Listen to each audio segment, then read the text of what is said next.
ನಮಸ್ಕಾರ ಎಲ್ಲರಿಗೂ ಎ.ವಿ.ಕೆ ಡೈರೀಸ್‌ಗೆ ಸ್ವಾಗತ. ನಾನು ನಿಮ್ಮ ಅಂಕಿತಾ. ಈ ದಿನ ನಾನು ಕಬಾಬ್ ರೆಸಿಪಿಯನ್ನು ನಿಮ್ಮ ಜೊತೆ ಶೇರ್ ಮಾಡ್ಕೋತಾ ಇದ್ದೀನಿ. ಕಬಾಬ್ ಅಂದರೆ ಯಾರಿಗೆ ತಾನೇ ಇಷ್ಟ ಆಗಲ್ಲ ಹೇಳಿ. ಇದು ಒಂದು ಎಗ್ ರೈಸ್ ಜೊತೆ ಆಗಿರಬಹುದು, ಬಿರಿಯಾನಿ ಜೊತೆ ಆಗಿರಬಹುದು, ಹಾಗೆ ತಿಂದ್ರೂ ಸಖತ್ತಾಗಿರುತ್ತೆ. ಸೊ ಕಬಾಬ್ ಹೇಗೆ ಮಾಡೋದು ಅಂತ ನೋಡೋಣ. ಫಸ್ಟ್ ನಾನಿಲ್ಲಿ 1 ಕೆಜಿ ಚಿಕನ್‌ಗೆ ಒಂದು 100 ಗ್ರಾಮ್ ಕಬಾಬ್ ಪೌಡರನ್ನು ಹಾಕೋತಾ ಇದ್ದೀನಿ.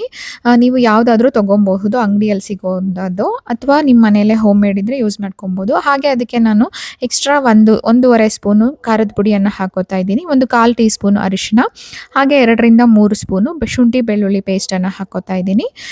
ಹಾಗೆ ಕರೆದಾಗ ಒಂದು ಕ್ರಿಸ್ಪಿಯಾಗಿ ಬರಲಿ ಅಂತ ನಾನು ಇಲ್ಲಿ ಎಗ್ಗನ್ನು ಆ್ಯಡ್ ಮಾಡ್ಕೋತಾ ಇದ್ದೀನಿ. ಎಗ್ ಬಂದುಬಿಟ್ಟು ನಾನಿಲ್ಲಿ 3 ಎಗ್ಸನ್ನು ತೊಗೊಂಡಿದ್ದೀನಿ. ವಿತೌಟ್ ಎಲ್ಲೋನ ನಾನು ರಿಮೂವ್ ಮಾಡ್ತಾ ಇದ್ದೀನಿ.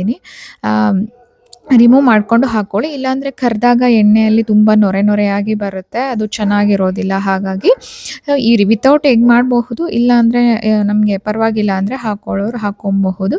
ಸೊ ಈ ರೀತಿಯಾಗಿ ಎಲ್ಲೋನ ತೆಗೆದುಬಿಟ್ಟು ನಾನು ಓನ್ಲಿ ವೈಟನ್ನು ಹಾಕೋತಾ ಇದ್ದೀನಿ. ಇನ್ನು ನೆಕ್ಸ್ಟ್ ಇದನ್ನು ನೀಟಾಗಿ ಕಲಿಸ್ಕೊಂಡು ಇನ್ನೊಂದು ಸ್ವಲ್ಪ ನಮಗೆ ಉಪ್ಪನ್ನು ಆ್ಯಡ್ ಮಾಡಿಕೊಂಡು ನೀಟಾಗಿ ಇದನ್ನು ಕಲಿಸ್ಕೊಬೇಕಾಗುತ್ತೆ. ಕಬಾಬ್ ಪೌಡರು, ಶುಂಠಿ ಬೆಳ್ಳುಳ್ಳಿ ಪೇಸ್ಟು ಎಲ್ಲ ಹಾಕ್ಕೊಂಡು ಚಿಕನ್ ಜೊತೆ ಇದನ್ನು 1 ಅವರ್, ಹಾಫ್ ಆನ್ ಅವರ್ ಅಂತ ಹೇಳ್ತಾರೆ, ಬಟ್ 1 ಅವರ್ ಆ ಥರ ಚೆನ್ನಾಗಿ ಮ್ಯಾರಿನೇಟ್ ಆದರೆ ಉಪ್ಪು ಖಾರ ಎಲ್ಲ ಚೆನ್ನಾಗಿ ಹತ್ಕೊಳ್ಳುತ್ತೆ ಚಿಕನ್ ಪೀಸಸ್ಗೆ. ಆವಾಗ ಟೇಸ್ಟು ಇನ್ನೂ ಚೆನ್ನಾಗಿ ಬರುತ್ತೆ. ಹಾಗೆ ನಾನಿಲ್ಲಿ ತರತರಿಯಾಗಿ ಹೆಚ್ಕೊಂಡಿರುವಂತಹ ಕೊತ್ತಂಬರಿ ಮತ್ತು ಪುದೀನ ಸೊಪ್ಪನ್ನು ಕೂಡ ಇದಕ್ಕೆ ಹಾಕ್ಕೊಂಡು ನಾನು ಕಲಸಿಟ್ಕೊಂಡಿದ್ದೆ. ಅದು ಒಂಥರ ಒಳ್ಳೆ ಫ್ಲೇವರ್ ಕೊಡುತ್ತೆ ಕರೆದಾಗ. ನೀವು ಕೂಡ ಹಾಕ್ಕೊಂಡು ಟ್ರೈ ಮಾಡಿ ನೋಡಿ.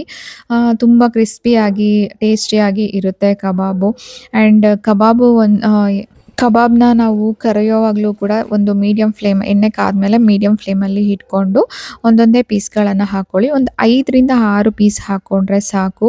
ಜಾಸ್ತಿ ಹಾಕ್ಕೊಂಡ್ರೆ ಅದು ಚೆನ್ನಾಗಿ ಈವನ್ ಆಗಿ ಕಬಾಬು ಬೇಯೋದಿಲ್ಲ. ಸ್ವಲ್ಪ ನಿಧಾನವಾಗಿ ಬೇಯಿಸ್ಕೊಳ್ಳಿ. ಒಳಗಡೆ ಎಲ್ಲ ಚೆನ್ನಾಗಿ ಅದು ಬೇಯಬೇಕಾಗುತ್ತೆ. ಅದಾದಮೇಲೆ ಒಂದು ಒಳ್ಳೆ ಬ್ರೌನ್ ಕಲರ್ ಬಂದಮೇಲೆ ನೀವು ಅದನ್ನು ಕಬಾಬ್ನ ತಗೊಂಡು ತಿಂದರೆ ತುಂಬ ಟೇಸ್ಟಿಯಾಗಿರುತ್ತೆ. ನೀವು ಕೂಡ ತಪ್ಪದೆ ಈ ಕಬಾಬ್ ರೆಸಿಪಿಯನ್ನು ಟ್ರೈ ಮಾಡಿ. ಮೊದಲೇ ಈಗ ಆಷಾಢ, ನೆಕ್ಸ್ಟು ಬಂದುಬಿಟ್ರೆ ನಮಗೆ ಶ್ರಾವಣ ಬಂದರೆ ನಾನ್ ವೆಜ್ ತಿನ್ನೋಕ್ಕಾಗಲ್ಲ. ಯಾವ್ಯಾವ ರೆಸಿಪಿ ಮಾಡ್ಕೊಂಡು ತಿನ್ನೋಕ್ಕಾಗುತ್ತೋ ಆದಷ್ಟು ಮಾಡ್ಕೊಂಡು ತಿನ್ನಿ. ಸೊ ಇಂಥ ರೆಸಿಪೀಸ್ಗೋಸ್ಕರ ತಪ್ಪದೆ ಎ.ವಿ.ಕೆ ಡೈರೀಸ್ನ ಫಾಲೋ ಮಾಡಿ ಆ್ಯಂಡ್ ಕಮೆಂಟ್ ಮಾಡಿ, ಲೈಕ್ ಮಾಡಿ, ಶೇರ್ ಮಾಡಿ. ಆ್ಯಂಡ್ ಇನ್ಸ್ಟಾಗ್ರಾಮ್ ಆ್ಯಂಡ್ ಯೂಟ್ಯೂಬಲ್ಲಿ ನನ್ನ ಫಾಲೋ ಮಾಡಿಕೊಂಡು ಸಬ್ಸ್ಕ್ರೈಬ್ ಮಾಡ್ಕೊಳ್ಳಿ. Thank you.